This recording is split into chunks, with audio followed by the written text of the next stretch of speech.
Hi, welcome back or welcome to my channel. My name is Rebecca and today we're talking about my 1 year with my Kindle Paperwhite. I made a video a couple weeks ago talking about how I tried and succeeded in reading my Kindle every day for a year and hitting that landmark on my Kindle Insights and how excited I was and a little bit about my experience with it. But one of you asked, I wonder which Kindle you have and if you'd do a 1 year later review, how does it work 365 days later?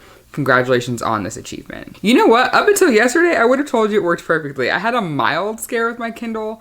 I think it was from the ARC file I was using, but I took it out of my bag after it had been in there all day. It wasn't in any extreme heat or anything, but when I turned it on, it was a little sluggish at first. And then I went to go open the book I was reading. It was an ARC copy, so it's a PDF format instead of the normal, I think, .mobi or AZW or whatever the normal Kindle files are. And it kept giving me an error, and I was like, this is weird because I'm already 40% into this book. Like, I know the file works. And I had to, like, reboot my Kindle, and even after that came back up, it was still acting kind of weird, but it's back to normal now. So I don't know. It might have just been that file, but it scared the absolute mess out of me because I have had this thing attached to me for a year, and I was about to be really sad if I had to send it into Amazon for them to look at it. But all's well that ends well. It's working just fine. So 1 year later, I love it. I've definitely got my money's worth out of it and then some. I use it all the time. I was pretty intentional when I ordered this one about getting a screen protector. That is one thing I will say.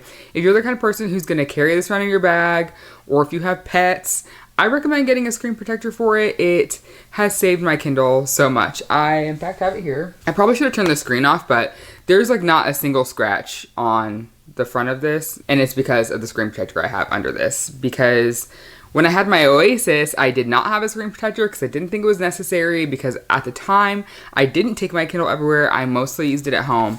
But you know what? All it takes is one bad drop, and I scratched the shit out of that screen, and I was so upset.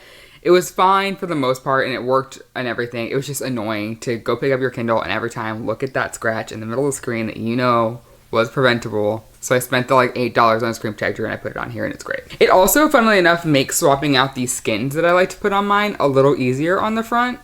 I don't know why that is, because you would think that it would have a harder time coming off the screen protector, but it doesn't, and that's very nice. Keeping the battery life lower. So for example, sometimes I'll switch into dark mode and so then my brightness is at like a 2 because I'm sitting in like direct sunlight and it's just kind of nice to look at it that way. Half the time my Wi-Fi is not on, things like that, and that just, its battery's on longer if it's not having to ping a Wi-Fi connection all the time. Let's see, what else? I don't really have a lot to say about it because it just works. I appreciate that I can connect it to Libby, but you can do that with literally any of the Kindles.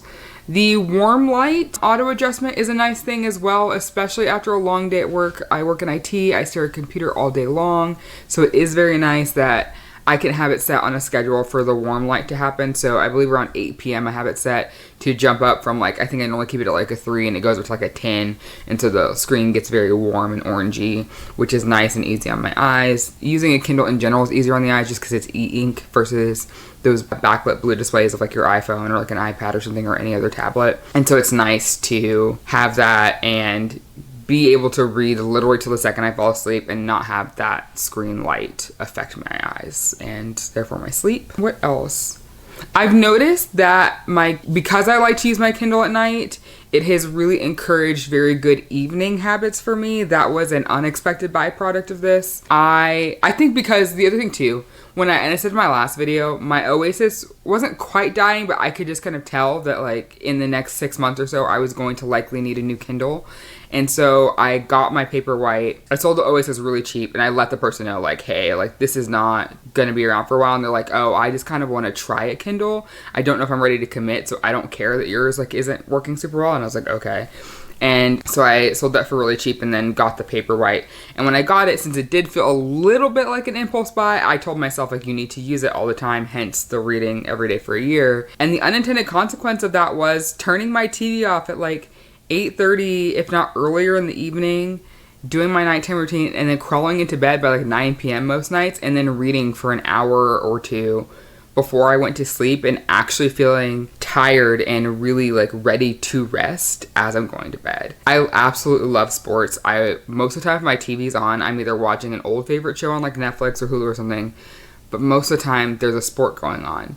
And if you're an avid sport watcher, you know your adrenaline is up, your heart rate is going. So when a game ends on an emotional note at 9:45 p.m., the last thing you want to do is go to bed at 10 and be up and ready for work the next morning, because you need to calm down first. And so it's been really nice of being able to take my Kindle, retreat into my room, make that a comfortable, cozy space, lay down and like read and go to sleep. Excellent unintended consequence.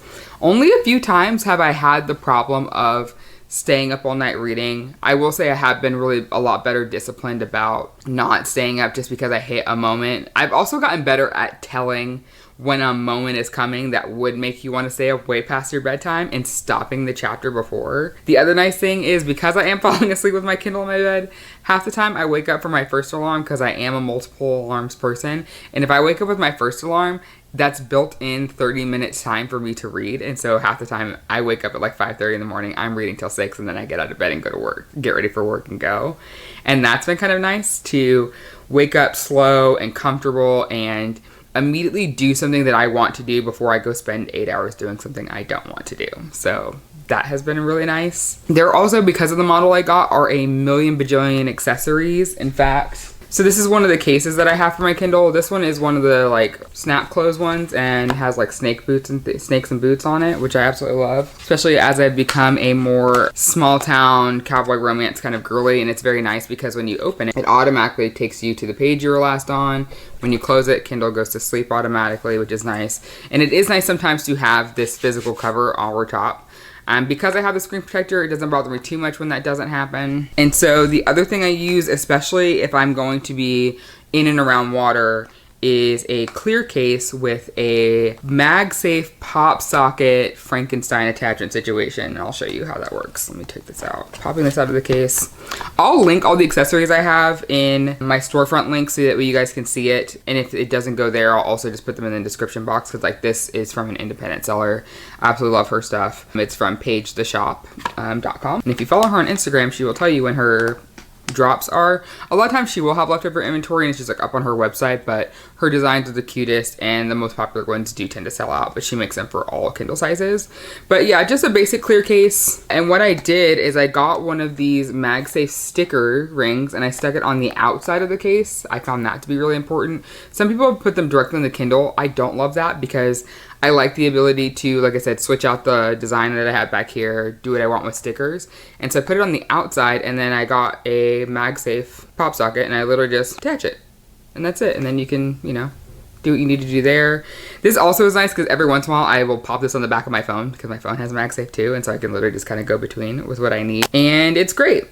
It's absolutely great. The skins that I got, I intentionally ordered from, I think it's Decal Girl. The design itself is from the Lit Home Body on Instagram. And actually I did a little video last year about me or decorating my Kindle and linked all of that there, but I will put that in the description box below. She sells the designs for like $3 or $5 on Etsy, and I bought a couple of them and then I uploaded them to Decal Girl for the size and shape that I wanted. The reason I did that is because I also have just thought about putting one of these skins on like my laptop or on my iPad, and so it would be nice to take the design, since I already own the design since I, you know, bought that version from her, and then be able to upload it on there and put it however I want. I've also seen that some people on Etsy are starting to do inserts that are cut specifically to Kindle, so that way you're not having to try to cut them to shape if you get the like paper inserts from like Joann's or something. I've seen people get scrapbooking paper that are like fun different designs and then cut it to size, which you can also do. I think the biggest thing about this is your Kindle is yours.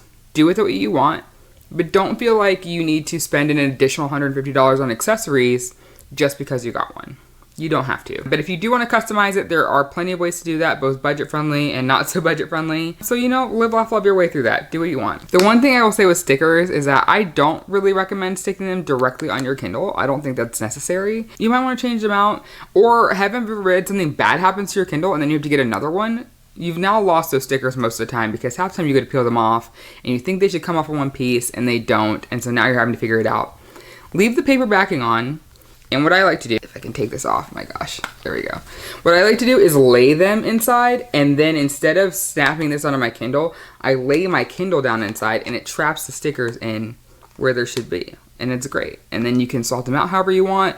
Or like me, if you go to the pool and then you're nervous about dropping it in the pool and ruining the stickers, I will pop this off, take the stickers off, which is why there's nothing back here right now, and then just have the skin has never been bothered by the pool, so I don't really bother with that. But I'll take the stickers out, and then it's just this. And then if it gets dropped, no big deal. Pick it right back up, keep it pushing. It's quite nice. The other thing I've really come to enjoy that initially I thought was just like me being peak lazy, but have now realized that it is saving my neck and my back and I don't need to see a chiropractor in the way I used to have to, is the gooseneck holder and Kindle remote. 10 out of 10 recommend. So good. In fact, let me show you. So I have these linked in my Kindle storefront. This is the remote. It's got the little thing on it, and I have one of those command strip hooks stuck on the back of my headboard so that I can literally just like tuck this back there and like not lose it.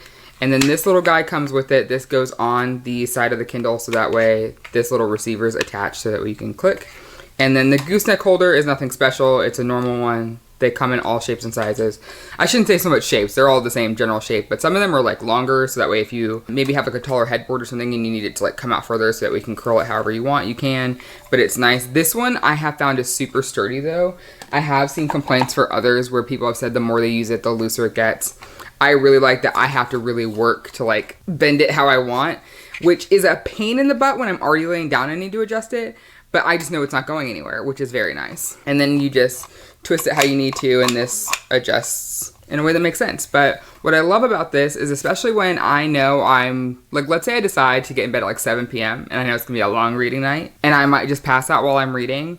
I will intentionally get into a position where if I pass out in that position, my neck is not gonna get a crick in it in the middle of the night, my back's not screaming at me, and then I just lay there and read and just kind of click along. It's also great for a number of accessibility things. So if you're a person who deals with a lot of pain from chronic illness, maybe you have a physical disability, I can't recommend this enough. It is so nice to be able to literally just lay there and just click and still feel like a person. I get debilitating pain on the first day of my period, like to the point where almost every month I basically call out of work and like they just know, oh, the 15th coming around, Rebecca's probably not going to be at work.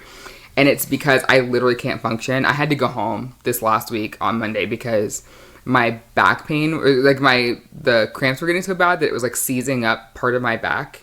And at one point I decided, I was like, do I drive home from work or do I walk home? Because fortunately my apartment and my job are close together, because I was worried about like my motor skills from that. And what did I do? I got in bed, I turned my bed heater up, I worked till my lunch break, and then I literally laid there, read my Kindle to get some joy out of that day, and then went back working on my laptop again. This thing is a lifesaver.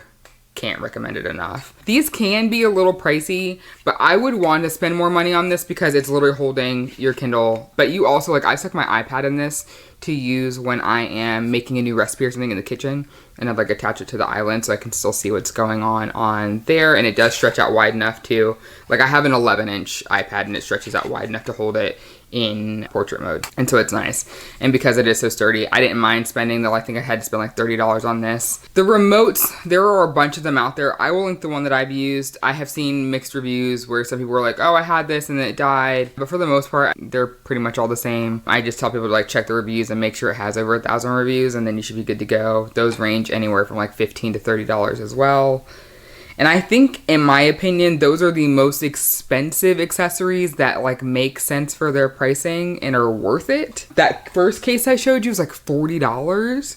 And she's a small business. I'm all for supporting small business and I paid it. But like, you can definitely find cheaper cases and you don't have to immediately go for the most expensive case. I will say I definitely got my money's worth. That case has held up through a lot. I have two actually from that same brand. And she did send it along with like some fun bookmarks and a reusable canvas pouch that I use all the time actually to hold a notebook that I use like as a journal and some like highlighters and stuff. And so that was nice that I didn't have to then also go buy like a pencil holder for that because I carry kind of a lot of things in my backpack. So to each their own, you know, do what you need to do. But one thing I will say, like the like Kindle girly aesthetic definitely lends itself more to people with like discretionary income to just do with whatever they want. And it is okay if you can't immediately like, just do that. Don't feel bad. Do what's right for you. I actually am debating going into Michael's. I saw that they were doing a clearance on a lot of like journal stuff just because we're halfway through the year, and so getting a 2024, not even journal, like happy planner stuff. And so they have all those inserts and they're all on sale. And I'm like, oh, you could cut that down and have one of like the fun designs fit on the back for a Kindle. And those are in packs and they were like $6 for like 18 pack inserts or something like that. So look at stuff marketed for your Kindle. Doesn't mean it wouldn't work for it if you decide that you want to go a super decorative route. Honestly, this kind of reminds me of when bullet journals first hit the scene and people stopped using the bullet journal system that the guy actually designed it to be, which is very basic rubric, which is fine, and honestly how I was using it at the time because I am not super artistic.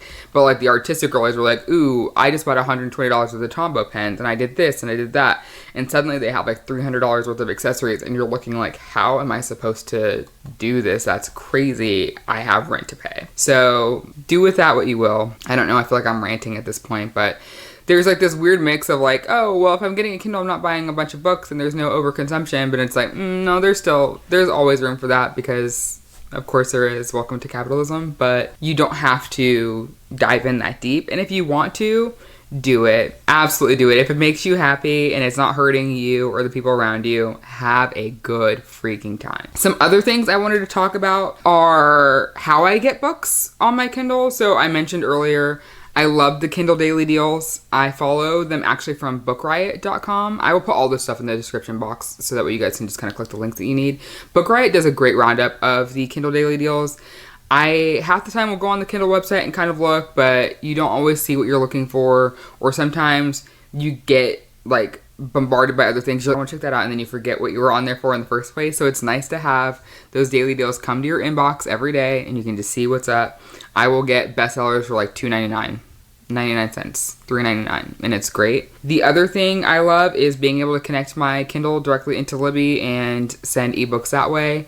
I use Libby like a pre-order system with popular authors that I'm not sure I want to own their books for or that I'm going to love, especially like mystery thrillers, just because it's so hit or miss for me. So I will go into the Libby app on my phone and do this. You can do this from the phone, computer. I will go in and, look up the new Ruth Ware that comes out in the summer, but I will look at it in like July. Let's say it came out in June, actually, I think, and back in February, I went in on Libby, did the search for it, did the tag of like, I forget what the tag is called, but you basically alerts you when your library purchases the book, and then you can be put on the hold list for it.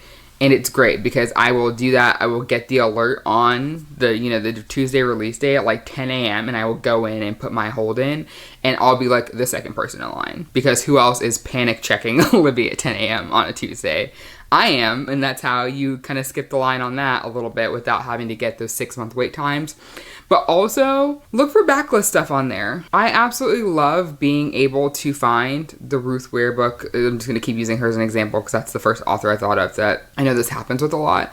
But if you look at the book that came out in like 2023, most of the time it's read now on Libby, like available right now for Libby, or it's got like a week wait. And if you look at the one from 2022, if you haven't read it yet, that one's usually available immediately. And so the things like that are nice, especially when they're really popular, because even though the ebooks that libraries buy from the publisher expire in a short amount of time, they still tend to buy multiple copies of the really popular titles. And so sometimes you'll see it and it'll be like 4 copies available out of the 6 that your library owns, and you just go in there and grab one. I also recommend adding multiple libraries to your Libby. This is less about your Kindle, but in general, if you're a big ebook and audiobook listener, get multiple library cards. I will put a link below that helped me find them. Legally, I will say I'm not a fan of the people who are like, oh yeah, if you just sign up and say you live in the zip code, like no, don't do that.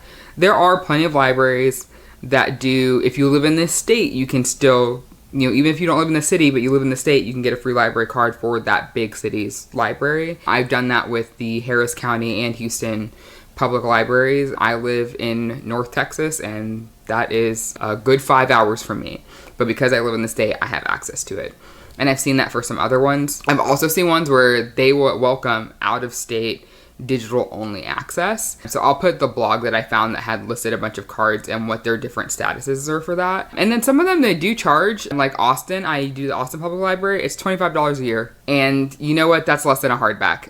and I get so many books out of that. I pay the $25 every year because it is so worth it to me, and they have such a huge catalog. So just food for thought, ways to keep your Kindle full while keeping your checking account happy. So yeah, overall, I have loved my year with my Kindle. I do wish, this is a really random thing, and this has nothing to do with my physical Kindle, but it's just me talking to Amazon about the Kindle software. I would absolutely love it if there was a way for me to remove every book from my Kindle, but keep it in my account and then only download the ones I want directly to my Kindle. I know what you're thinking. You're like, well, that's how it works. Like, not all your books are downloaded.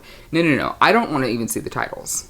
I don't want to see them. I want it to be like when you erase an iPhone and you start fresh, and then you can go into the app store, and when you're signing your app light, you can see every app you've ever downloaded, but you can skip that random app that mattered in 2014 that doesn't matter anymore because it kind of got absorbed into something else. You know what I'm saying? And then have like a clean, fresh start. Like, if I could at any given time only have it, I would absolutely do it. That is the one thing I wish I could have, and that has nothing to do with my physical Kindle. Like, it's great. It works the way it's supposed to work. I just use the collections folders and just stick everything I actually want to read in the TBR folder and just only look at that. But when you've had a Kindle account for as long as I have, at this point I think I'm going on like 12 years, you just have a lot of books in there. There's a lot of free books that I got early on that like I will never read because I'm just not interested in them anymore. Or I have stuff from like when I used to like share an Amazon account with like my brother, and it's just, there's just so much shit in there. There's so much in there. Some of which I don't want to permanently delete. That's the other thing, is that you could go in and clean up doing that way, but it's just so clunky. And then there are some where I go, maybe I would want to read this eventually, but I just don't want it to be in the way as I'm browsing for the things I'm actually looking for. So that's what I changed. Outside of that, I am a happy Kindle owner. I don't foresee myself switching to something else. Every once in a while I get really intrigued by Kobo. I know there was a lot of commentary when their Kobo Color came out. I did see someone do a side-by-side video, and I didn't love the screen quality in comparison to the Kindle. I could see like physical grain in the Kobo, and I didn't love that. I was like, that would bother me looking at it. But other than that, like, they seem like they do really great things, and they don't lock their indie artists who are in the Kobo equivalent of Kindle Unlimited into their ecosystem. I do wish Kindle would change that so that they could publish wherever, but yeah. I hope you enjoyed this follow-up video with a little bit more Kindle insights. If you have more questions and things, hit them down in the comments. Maybe it will spring a second follow-up. And with that being said, and most importantly understood, I will see you in another video soon.